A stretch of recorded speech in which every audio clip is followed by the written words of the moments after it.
Hey you guys, I just wanted to come on here and solve problem number 1 from the bookwork for you, just to make sure that you guys are doing it right and know what you're doing, because I know sometimes it can be a bit weird going from radians to degrees.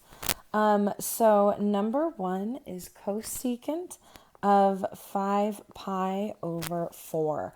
So I'm pretty sure in the video I mentioned how I always like to convert it to degrees because it just kind of helps me. When I'm thinking of the x and y axis, I know that for this problem, let me get my highlighter, I am cutting pi into 4 pieces, and then I'm going to have 5 of them. So if I'm cutting it into 4 pieces, this is pi cut into 4 pieces, and I need a 5th one. So this is the angle I am going to be dealing with down here.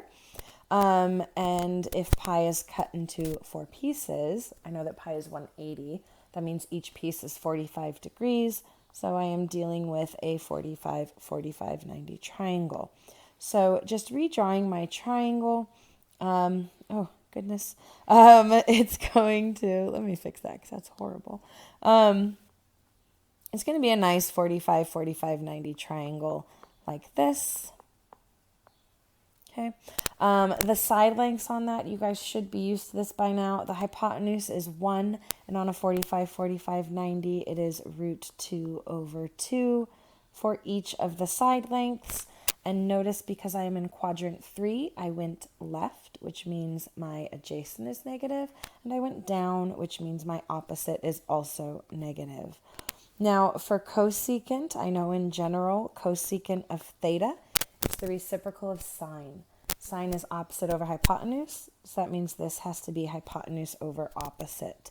If I label my sides, I know that this is my hypotenuse, this side over here is my opposite, and this side is my adjacent. So what I am going to do to plug that information in, I end up with cosecant, and I'm going to write 5 pi over 4.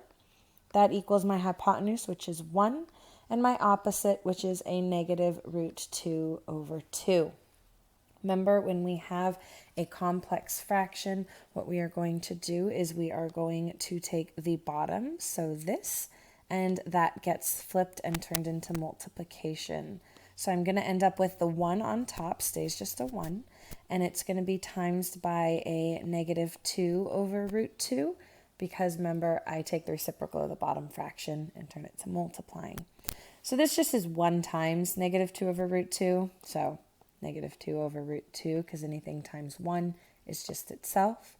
We cannot have a square root in the bottom, so I have to do my rationalizing. Times by root 2 on top and on bottom. I end up with a negative 2 root 2 on top and a 2 on the bottom, because remember, it comes out on the bottom.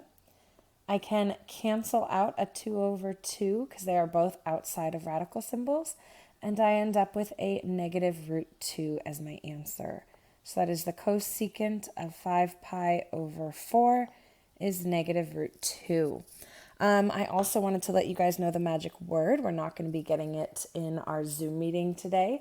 It is going to be Skywalker in honor of May 4th, yesterday. So Skywalker, as in Luke Skywalker or Anakin Skywalker, whichever you want.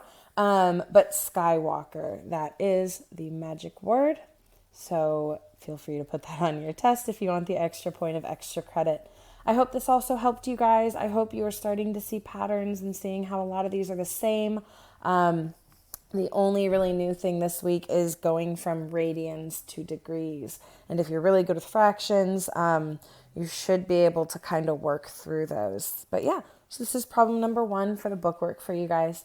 All right, have a great rest of your week.